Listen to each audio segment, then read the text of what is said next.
नमस्कार, मी स्नेहा. आपण पाहताय साम टी व्ही. साम संजीवनी या आरोग्य विशेष कार्यक्रमात आपलं स्वागत. आणि सर्वप्रथम तुम्हाला सगळ्यांना, साम टी व्हीच्या सगळ्या प्रेक्षकांना दिवाळीच्या हार्दिक हार्दिक शुभेच्छा, दीपावलीच्या शुभेच्छा.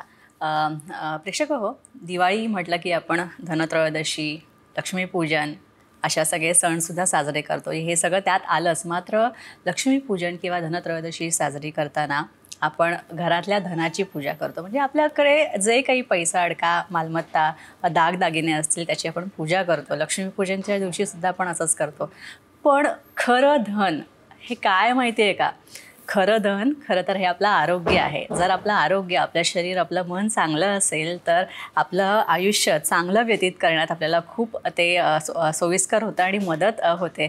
त्यामुळे आरोग्य हेच धन असतं आणि आरोग्य हेच ऐश्वर्य असतं. याविषयी आपण चर्चा करणार आहोत आणि त्यासाठी आपल्यासोबत आहेत आत्मसंतुलन केंद्र कार्यालयाच्या डॉक्टर मालविका तांबे. मॅडम, स्वागत तुमचं आणि दिवाळीच्या शुभेच्छा. तुम्हाला पण. मॅडमशी आपण चर्चा करणार आहोत आणि त्यांच्याकडनं आरोग्य हेच आपलं कसं ऐश्वर्य आहे आणि ते कसं जपायचं, त्याचं वर्धन कसं करायचं, आरोग्यवर्धन कसं करायचं याबाबतीत जाणून घेणार आहोत. आणि तुमच्यासुद्धा प्रश्नांची आम्ही वाट पाहतो आहे, तुमच्या फोनची वाट पाहतो आणि त्यासाठी आमचा स्टुडिओ क्रमांक लिहून घ्या. आमचा स्टुडिओ क्रमांक आहे 022 410 10 610. चला तर मला चर्चेला सुरुवात करूया. डॉक्टर, खरं तर आयुर्वेदात आपलं शरीर, आपलं आरोग्य आणि आपलं शरीर आपल्याला जन्मापासून जे मिळालेलं आहे ते आपल्या मृत्यूपर्यंत आरोग्यपूर्ण राहावं, निरोगी राहावं यात खूप महत्त्व दिलेलं आहे, यावर खूप भर दिलेला आहे. तर याबद्दल काय सांगाल? बघा सर, सर्वप्रथम तर साम संजीवनीच्या सगळ्या प्रेक्षकांना दीपावलीच्या हार्दिक शुभेच्छा. हे जे सगळा सण आहे हा तुमच्या सगळ्यांकरता सुख, समृद्धी, ऐश्वर्य, आत्मसमाधान, तेजस्विता हे सर्व घेऊन यावं अशी मी ईश्वरचरणी प्रार्थना करते. खरं तर कसं आहे, आपलं कुठला पण सण आहे, कुठलेही उत्सव आहेत, त्याच्यामध्ये आपलं आरोग्य व्यवस्थित राहावं ह्याचाच प्रयत्न सगळ्यात जास्ती असतो. आणि त्याच्यातनं मार्गदर्शन जे आपल्याला मुख्य मिळालेलं असतं ते सगळं आयुर्वेद शास्त्रातनंच मिळालेलं असतं. आणि त्यामुळे कुठलंही आपण बघितलं अगदी वर्षभरात ते वेगवेगळे सण, तर त्याच्यामधलं दीपावली हा जो सण आहे हा खूप महत्त्वाचा असतो. कारण की यावेळेस आपल्या शरीरात बरेचसे बदल होत असतात. कारण की आपल्या आजूबाजूचं जे वातावरण आहे त्याच्यातला बदल आत्ता खूप जास्त दिसत असतो. म्हणजे कसं आहे, आत्ता पावसाळ्याचे आपल्याला दिवस आहेत ते माहिती आहेत की दिवाळीच्या आधी जस्ट संपत असतात. पण आत्ताची दीपावली आपण पाहिली तर इव्हन आत्तासुद्धा पावसाचा मारा सगळीकडे आहेच. तर आपण हा तेजाचा जो उत्सव आहे किंवा प्रकाशाचा जो उत्सव आहे त्याच्यावरती जास्त काम यावर्षी करण्याची गरज आहे. कारण की आपल्याला अंधारापासून आत्ता तेजाकडे जायचं आहे, म्हणजे उजेडाकडे जायचं आहे. आपल्या शरीरातली जी अग्नी आहे त्याच्यावरती काम करायचं आहे. कारण की वर्षभराकरता आरोग्य राहण्याच्या दृष्टीने जे काही आहाराची मदत आपल्याला शरीरामध्ये द्यायची असते ती खरं याच काळामध्ये द्यायची असते. त्यामुळे आत्तापर्यंत जर का आपण दीपावलीच्या निमित्ताने 10 दिवे लावले असतील तर यावर्षी आपल्याला कमीत कमी 20 तरी लावण्याची गरज आहे, असं खरं बाहेरचं वातावरण आहे. त्यामुळे या तेजाची उपासना आपल्याला जास्त अजिजीने करायला पाहिजे, जास्त प्रयत्नपूर्वक करायला पाहिजे की जेणेकरून हे निसर्गातलं असंतुलन जे झालेलं आहे सध्याच्या काळामध्ये ते संतुलित करायला आपल्याला कुठेतरी मदत करता येईल. आणि इवन आपले सगळे हे जे पूर्ण पर्व आपण साजरे करत आहोत, आता कालच धनत्रयोदशी झालेली आहे, तर बऱ्याच लोकांना असं वाटतं की धनत्रयोदशी म्हणजे धनाची पूजा करायची. पण आपलं खरं सगळ्यात मोठं धन किंवा समृद्धी आयुष्यात कुठली आहे तर ते आपलं आरोग्य असतं.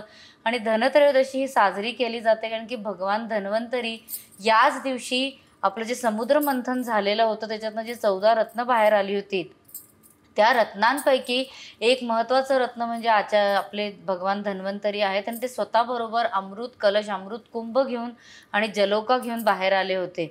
तर त्यामुळे ते अमृत कुंभ जे आहे ते आपल्याला आपल्या आरोग्याच्या दृष्टीने आपल्याला कळावं की या काळामध्ये रसायन वगैरे सगळं घेणं महत्त्वाचं आहे, हे त्याच्यातनं खूप महत्त्वाचा संदेश असतो. आणि जलौका जे ते यावेळेत घेऊन आलेले आहेत त्याच्यातनं आपल्या शरीराची शुद्धी अपेक्षित असते.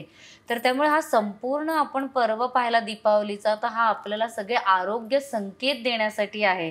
तर ते आरोग्य संकेत कुठले, कसे वापरायचे, त्याच्यातनं कसं आपलं आरोग्य सांभाळण्याचा प्रयत्न करायचा, हा सगळा संदेश घेऊन खरं दीपावलीचा पर्व आपल्याकडे साजरा केला जातो. नक्कीच. डॉक्टर, आता दिवाळी म्हटलं की त्यात फराळ आला, तळणी आली हो. पण अशा वेळी हे सगळं खाताना आता त्याचा आस्वाद तर घ्यायचा आहे, कारण हो. आपल्या संस्कृतीत पण दिवाळीच्या प्रत्येक जिन्नसाला, प्रत्येक पदार्थाला, फराळाला वेगळं महत्त्व आहे. पण अगदी आता खरं या आहे. सगळ्याचा आस्वाद आपल्याला घ्यायचा आहे आणि तोही त्याचे लाभसुद्धा शरीराला मिळाले पाहिजेत. पण मग हे लाभ मिळायला तर पाहिजेत, पण मग ते करणं किंवा मग त्या सगळ्यातनं पण एक वेगळाच आनंद मिळतो. पण हे सगळं करत असताना त्या पदार्थातला सात्विकपणा जपला जावा यासाठी अगदी. आपण काय करायचं? बघा कसं आहे, की आपल्याला कुठलंही अन्न तयार करायचं असलं तर त्याचं अगदी इतीपासून अंतपर्यंत सगळ्या गोष्टींचा विचार आपल्याला खूप डिटेलमध्ये करावा लागतो. आता आपण साधे आपले सगळे फराळाचे प्रकार पाहिले तर आता चकली आहे, करंजी आहे, अनारसा आहे, शेव आहे, चिवडा आपल्याकडे केला जातो, लाडू केला जातो. आता या सगळ्या पदार्थांना करण्याची पद्धत जी आहे ती आपल्याकडे आयुर्वेद शास्त्रातनं आलेली. म्हणजे आता अनारसासारखा महत्त्वाचा जो पदार्थ आहे तर तो वृश्यक सांगितलेला आहे. म्हणजे काय, शरीरामध्ये शुक्रवृद्धी करायची असली, ताकद वाढवायची असली, बल वाढवायचं असलं तर तो अनारसा व्यवस्थित करणं अत्यंत गरजेचं आहे. तर आधी तो तांदूळच आपल्याकडे चांगला नसला, करण्याची पद्धत चांगली नसली तर कसं होणार आहे. त्यामुळे हे कसे सगळे पदार्थ तयार करावे ह्याच्याबद्दल सुद्धा आपण डिटेलमध्ये मार्गदर्शन हळूहळू कार्यक्रमामध्ये बघूच या. शिवाय मॅडमच्या यूट्यूब चॅनलवर सुद्धा ही माहिती उपलब्ध आहे. डॉक्टर मालविका तांबे नावाने त्यांचा यूट्यूब चॅनल आहे. इथे तुम्ही गेलात तर तुम्हाला बऱ्याचशा अशा पदार्थांची रेसिपी मॅडमने सांगितलेली आहे, तेही सुद्धा तुम्हाला पाहायला ऐकायला मिळेल. डॉक्टर, एक फोन आलेला आहे पनवेलवरनं, संयोगिता पांचाळे यांचा. संयोगिताजी, स्वागत आहे तुमचं, विचारा प्रश्न. मला कफ झालाय छातीमध्ये, आवाज बसलाय, त्याच्याने काय औषध काय करावं तुम्ही? कसं कफ झालाय छातीत. बरं ताई, तुमचं वय काय आहे? वय 54 आहे. 54. बरं. आता कसं आहे, आत्ताच्या काळामध्ये असं मी मगाशी म्हटलं की पाऊस सुद्धा आता खूप पडतो आहे आणि त्याच्यामुळे एकूणच वागावं कसं हे लोकांना कळत नाही आणि त्याच्यातनं हे सर्दी, खोकला, कफ याचे त्रास फार जास्त प्रमाणात होतात. ते एक तर सगळ्यात पहिले सकाळी उठल्या उठल्या तुम्ही एक ग्लासभर व्यवस्थित गरम पाणी घ्या. शक्य झालं तर त्याच्यामध्ये थोडासा आल्याचा रस घालून प्यायला तर जास्त बरं. जेव्हा तुम्ही तुमचा घरी चहा कराल त्याच्यामध्ये आलं वापरणं, तसंच तुळशीची काही पानं वापरणं, बरोबरीने गवती चहा घालून जर का तो चहा केलात तर त्याचा तुम्हाला जास्त फायदा होऊ शकेल. एकूणच स्वतःची आता इम्युनिटी वाढण्याच्या दृष्टीने संतुलन सीतोपलादी चूर्णासारखं एखादं चूर्ण जर का तुम्ही खाण्यामध्ये ठेवलं, थोडंसं मध घालून घ्यायचं म्हणजे त्याचा फायदा आपल्याला होतो. तर ते सीतोपलादी आणि मध घालून तुम्ही रेग्युलरली घ्यायला सुरू करा तर तुमचा कफ कमी व्हायला मदत मिळेल. तसंच हा काळ रसायनांचा सुद्धा आहे. तर जसं आपल्याकडे आत्ता च्यवनप्राश किंवा आत्मप्राश अशासारखे जे आपल्याला च्यवनप्राश सांगितलेले आहेत आयुर्वेदामध्ये, ते या काळात जर का नियमितपणे खाल्ले तर सर्दी खोकल्याचा त्रास आहे तो आपल्याला कमी व्हायला मदत मिळू शकते. एकूणच आपली इम्युनिटी जी आहे ती व्यवस्थित राहिली की त्याचा आपल्याला फायदा खूप होतो या काळामध्ये. तर पुढचे संपूर्ण 3 ते 4 महिन्याचा हा जो काळ आहे त्याच्यामध्ये तुम्ही कुठला तरी च्यवनप्राश जो आहे तो नियमाने घ्या, म्हणजे तुमचा हा त्रास सगळा कमी व्हायला मदत मिळू शकेल. घरच्या घरी जमत असलं तर आपण युकॅलिप्टस ऑइल म्हणजे निलगिरीचं जे तेल असतं त्याचा वाफारा घेणं किंवा ओव्याच्या पुरचुंडीने शेकून काढणं, त्याचा सुद्धा फायदा जो आहे तो तुम्हाला नक्की मिळू शकेल. नक्कीच. डॉक्टर, तुम्ही म्हणल्याप्रमाणे आता दिवाळीच्या आधी जो पावसाळा असतो तो संपून आता हिवाळ्याकडे आपण प्रवास करतो, म्हणजे ऋतुसंक्रमण हे होतं. अगदी खरं. या ऋतुसंक्रमणाच्या काळात आणि नवीन ऋतूचा अनुभव घेण्याच्या काळात आपण कशा प्रकारे स्वतःच्या शैलीत बदल करायला हवे? बघा कसं आहे, पावसाळा आला की लोकांना भजी आठवतात रे. पण खरं आयुर्वेदिक दृष्ट्या आपण पाहिलं तर पावसाळ्याच्या काळामध्ये तळलेल्या गोष्टी बिलकुल खायच्या नसतात. आता आपल्याला कधी इच्छा झाली तर एखाद दुसरं भजं खाल्लं तर ठीक आहे, पण त्याच्याहून जास्त खरंच खाऊ नये. उलट या काळामध्ये तळलेली गोष्ट एखादी खाल्ली तर त्याचा आपल्या शरीराला फायदा होतो. आता करंजीसारखी गोष्ट आहे तर मैदा असतो, त्याच्यामध्ये साखर असते, त्याच्याबरोबर काहीतरी खोबरं वगैरे, वेलची, हे सगळं वापरलं जातं ना त्याच्यामध्ये, तर त्याचा आपल्याला खूप फायदा होतो. त्याच्यामध्ये 2 गोष्टींचं लक्ष ठेवायचं आहे. एक तर खरं कापूर, भीमसेनी कापूर जो असतो तो करंजी करताना नक्की त्याच्यामध्ये घालावा आणि मुख्य म्हणजे तळण्याकरता जे आपण तूप वापरत आहोत त्याचा खूप विचार करावा लागतो.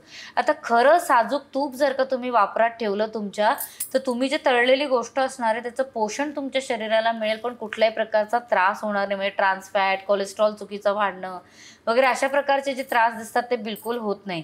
त्यामुळे चांगल्या प्रतीचं तूप जर का तुम्ही तुमचं फराळ करताना वापरलं तर त्याचा तुम्हाला फायदा जो आहे तो नक्की मिळेल.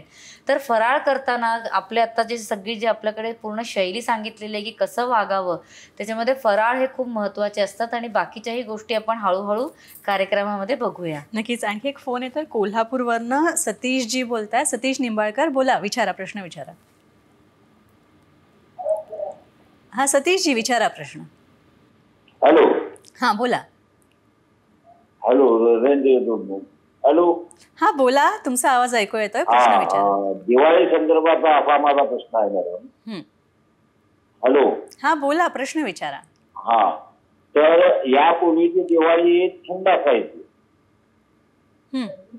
थंडी. हॅलो. हा बोला बोला.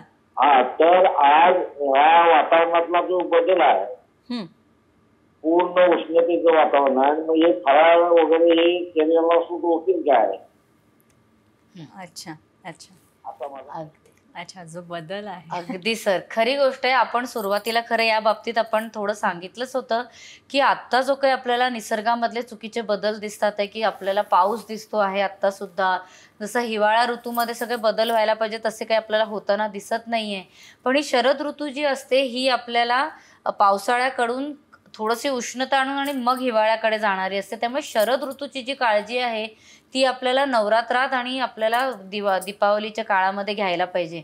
म्हणून जसं म्हटलं तसं की या काळामध्ये आपल्याला जास्त उलट विचार करायला पाहिजे की आपली वागणूक कशी ठेवावी, कारण की ऋतुसंधीचा काळ अगदी पूर्णपणे बदललेला आहे. त्यामुळे याच्यात सगळ्यात महत्त्वाचं काय आहे तर आपल्याला अंगाला तेल लावणं जे आहे ते खूप महत्त्वाचं आहे. कारण की अभ्यंग जर का आपण नियमित केलं तर वातावरणात कुठलाही चुकीचा बदल होत असला त्याच्यामुळे जे वातपित्ताचे दोष शरीरात तयार होत असतील ते सगळे कमी व्हायला सर आपल्याला मदत मिळते. त्यामुळे संतुलन अभ्यंग सेसमी तेलासारख्या एखाद्या तेलाने तुम्ही नियमितपणे अंगाला मसाज जर का करायला सुरू केली तर या वातावरणाच्या सगळ्या बदलांशी तुम्हाला भांडायला मदत मिळू शकेल.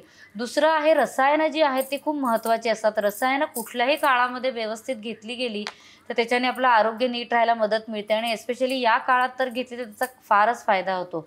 आता संतुलन अमृत शर्करा वापरून जर का तुम्ही पंचामृत नियमितपणे घेतलं तर त्याचा तुम्हाला खूप सुंदर फायदा होऊ शकेल. आता पंचामृत कसं करायचं, काय करायचं याबद्दलची सगळी माहिती जी आहे ती माझं जे यूट्यूब चॅनल आहे डॉक्टर मालविका तांबे नावाने त्याच्यावरती आपण व्यवस्थितपणे दिलेली आहे. आणि त्याचबरोबरीने कुठलं तरी चांगलं च्यवनप्राश घेणं सर अत्यंत महत्त्वाचं आहे. कारण की हिवाळ्याकडे जात नसलो आपण आत्ता तरी इन्फेक्शन्स वगैरे जे सगळे स्प्रेड होतात आहे ते सगळे कमी व्हायला नक्की मदत मिळू शकेल. आणि मुख्य म्हणजे धूप या काळात करणं खूप गरजेचं आहे. तर एखादी चांगल्या प्रतीची उदबत्ती लावणं, वर्शिपसारखं एखादं धूप करणं हे सुद्धा खूप महत्त्वाचं आहे. म्हणूनच आपल्याकडे आता देवाचं आपण जी पूजा वगैरे सगळी करतो तर ती खरं आपल्या स्वतःच्या स्वास्थ्याकरता ती असते. त्यामुळे तुम्ही धूप पण चांगल्या प्रतीचा वापरावा, तुम्ही उदबत्ती चांगल्या प्रकारची या काळामध्ये वापरली तर त्याचा सुद्धा फायदा आपल्याला होताना दिसतो.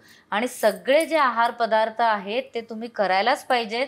फक्त त्याची खाण्याची क्वांटिटी जी असते ती आपल्याला खूप कंट्रोल ठेवावी लागते, हिवाळा असला तरीसुद्धा आणि आत्तासुद्धा, कारण की आपल्याला शरीरामध्ये ताकद तर लागणारच आहे. त्यामुळे दीपावलीचं संपूर्ण जे आपलं म्हणजे आपलं सगळं मनवण्याचं जी पद्धत आहे ती सगळी फॉलो करायला हरकत मुळीच नाही आहे. नक्कीच. आणखी एक फोन येतो साताऱ्यावरनं. महानंदाजी बोलतायत. महानंदाजी, विचारा प्रश्न.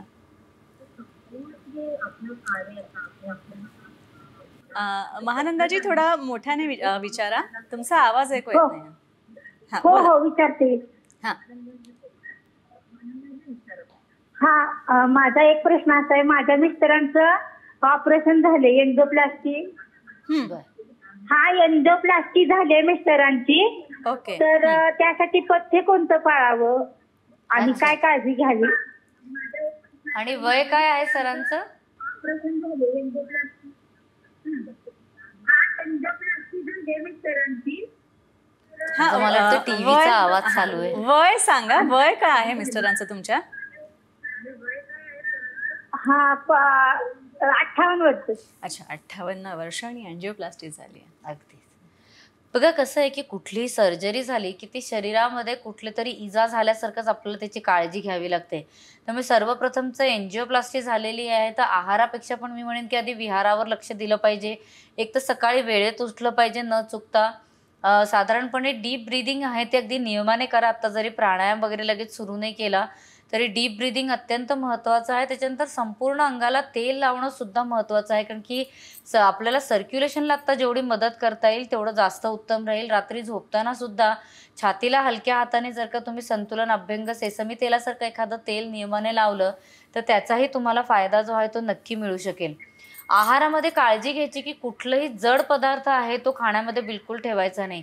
म्हणजे खिचडी आहे ती थोड्या भाज्या घालून केली किंवा एखादी ज्वारीची भाकरी आहे ती फळभाज्यांबरोबर खाल्ली, मुगाचं सूप घेतलं, कुळथाचं सूप घेतलं तर ते त्यांच्याकरता जास्त मदतीशीर ठरू शकेल आणि त्याच्याच हिशोबाने पोटसुद्धा साफ होईल. ह्याच्याकडे सुद्धा काळजी घेणं खूप गरजेचं आहे.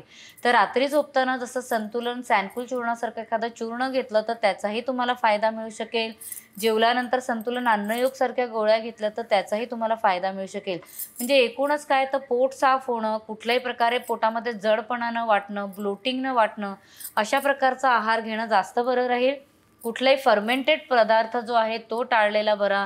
किंवा आत्ता म्हटलं तसं कॉर्न आहे किंवा शिमला मिरची, मशरूम्स वगैरे सारखे जे वातवर्धक गोष्टी आहेत या सगळ्या तुम्ही आत्ता खाण्यामध्ये त्यांच्या टाळायला पाहिजेत. तर त्याची जास्त तुम्हाला मदत जी आहे ती मिळू शकेल.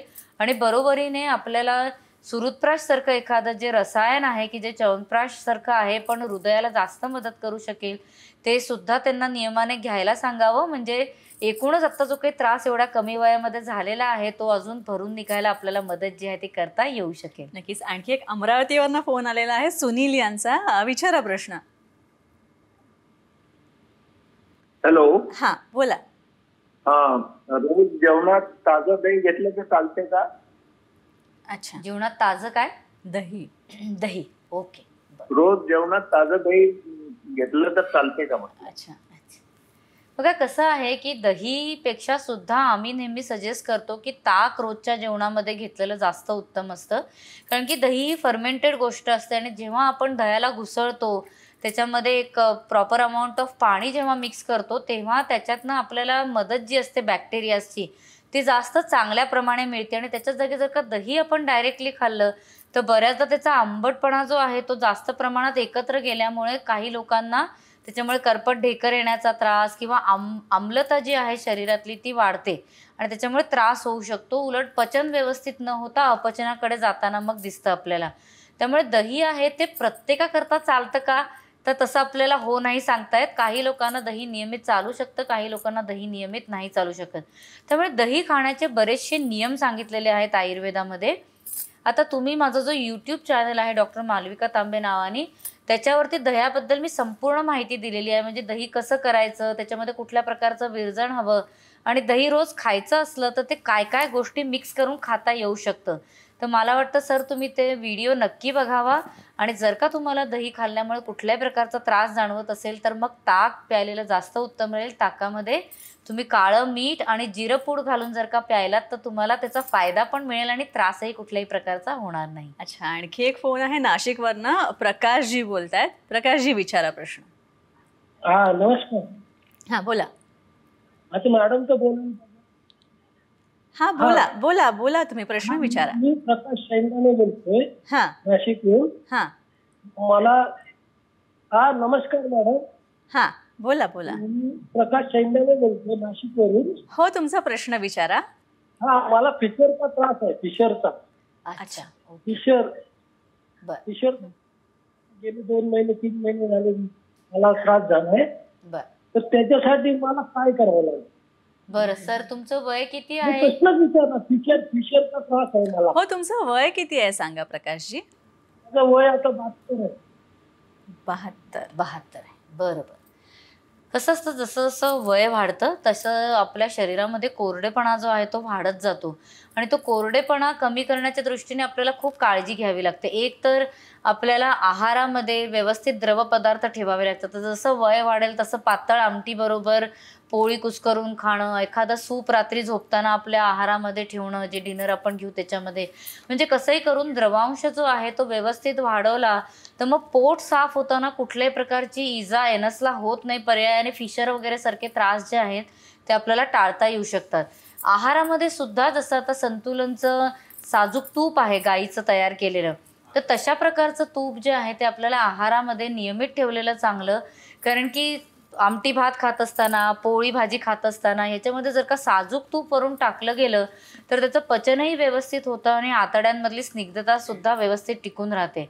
रात्री झोपताना सर तुम्ही अर्धा ग्लास कोमट पाणी किंवा गरम पाणी घ्या, त्याच्यामध्ये 2 चमचे साजूक तूप घाला, 1 चिमूट सैंधव मीठ घाला आणि ते रात्री झोपताना तुम्ही प्यायलात तर तुमचं शौचाला सुद्धा साफ होईल आणि तसंच तुम्हाला जो फिशरचा त्रास होतोय तोही कमी व्हायला मदत मिळेल. पादाभ्यंग घृतासारखं जे संतुलनचं घृत आहे व्यवस्थित प्रकारे सिद्ध केलेलं, ते जर का तुम्ही नियमाने एनसला लावायला सुरू केलं तर त्याच्यानेही तुमचा त्रास जो आहे तो कमी व्हायला मदत मिळू शकेल. तसंच दिवसातनं एकदा व्रणरोपण म्हणून तेल आहे आयुर्वेदाचं संतुलनने तयार केलेलं, तेही तुम्ही जर का नियमित लोकली एनसला लावलं तर त्याच्यानेही तुमचा त्रास जो आहे तो कमी व्हायला मदत मिळेल. आणि आठवड्यातनं 2-4दा तरी माझं असं म्हणणं राहील की सॅनकुलसारखं जे चूर्ण आहे तेही तुम्ही नियमाने घ्यायला सुरू करावं. म्हणजे ते तुम्ही घेतलं तर शरीरातली अतिरिक्त उष्णतासुद्धा कमी होते आणि पोटही साफ व्हायला मदत मिळते. हे सगळं करून सुद्धा सर जर का तुम्हाला बरं वाटलं नाही तर तुम्ही नक्कीच तज्ज्ञांचा सल्ला लगेच घ्यावा, कारण की याच्यावरती खूप चांगली चांगली प्रकृतीनुरूप औषधं आपल्याला देता येऊ शकतात. तर त्याच्याकरता समक्ष भेट घेतली तर व्यवस्थित कोणीही तज्ज्ञ तुम्हाला मार्गदर्शन करू शकतील. नक्कीच मॅडम. जाता जाता आपण काय सांगता येईल आपल्याला याच अनुषंगाने? माझा एवढाच सल्ला राहील की आपल्याकडे जे काही आयुर्वेदामध्ये सांगितलेलं सगळं आहाराची योजना आहे या काळामध्ये फराळाची, त्याच्याबद्दल व्यवस्थितपणे नीट मार्गदर्शन घ्यावं. आपल्या सगळे जे लेख येतात फॅमिली डॉक्टर वगैरेमध्ये सकाळमध्ये, त्याच्यातनं आपण सगळं समजवत आलेलो आहोत. यूट्यूबवरती सगळं सांगितलेलं आहे. तर या गोष्टी जर का चांगल्या प्रतीच्या वापरल्या गेल्या, चांगल्या शेंगदाण्याच्या तेलात किंवा चांगल्या प्रतीच्या तुपामध्ये तळल्या गेल्या तर ह्या सगळ्याचा आपल्या शरीरावरती चांगला परिणाम होत असतो. आपण व्यवस्थितपणे कृती जर का पालन करून या गोष्टी तयार केल्या तर रोज आपल्या न्याहारीमध्ये थोडं थोडं काहीतरी खाल्लं तर त्याचा जास्त चांगला फायदा होतो. एक अजून मी आवर्जून सांगेन म्हणजे की आपल्याकडे आता जे गोड पदार्थ केल्या जातात त्याच्यामध्ये सगळीकडे सांगितलं जातं की तुम्ही सरळ त्याच्यामध्ये पिवळा रंग घाला. तर पिवळा रंग घालण्याची आपली संस्कृती नाही. आपल्याकडे जो गोल्डन रंग प्रत्येक पदार्थाला येतो तो आपल्याकडे केशराच्या वापराने येत असतो. त्यामुळे संतुलन इव्हन केसर सुद्धा आपल्या सगळ्या प्रेक्षकांकरता आणि आपल्या सगळ्या पेशंट्स करता आणलेला आहे की केसर हा रसायन म्हणून आयुर्वेदामध्ये सांगितलेलं आहे. गर्भवती स्त्रीने तर अगदी नियमित वापरला पाहिजे असं सांगितलंय. त्यामुळे चांगल्या प्रतीचं केसर सुद्धा प्रत्येकाने आपल्या आहारामध्ये आवर्जून ठेवावं. म्हणजे अग्निसंवर्धनाचा हा जो आत्ता काळ आहे त्याच्यामध्ये आपल्याला आपल्या शरीराला जास्त मदत करता येऊ शकते. नक्कीच. आपण जी संतुलनची ही सगळी प्रोडक्ट्स पाहता ही सगळी उत्पादनं तुम्हाला ॲमेझॉनवर उपलब्ध आहेत. तसंच संतुलनच्या वेबसाईटवर संकेतस्थळावर सुद्धा ही उत्पादनं जी आहेत ती उपलब्ध आहेत. त्यामुळे या सगळ्याचा वापर करा आणि स्वतःचं आरोग्य निरोगी करा. तसंच तुम्हाला शास्त्रोक्त आयुर्वेदिक चिकित्सा घ्यायची असेल तर त्यासाठी तुम्ही संतुलन आयुर्वेदला सुद्धा भेट देऊ शकता आणि त्यासाठी स्क्रीनवर जे नंबर दिले आहेत ते तुम्ही नक्की टिपून घ्या. मॅडम तुम्ही इथे आला त्यासाठी खूप खूप आभार. मलाही आनंद आहे. यानंतर इथेच थांबतोय. नमस्कार.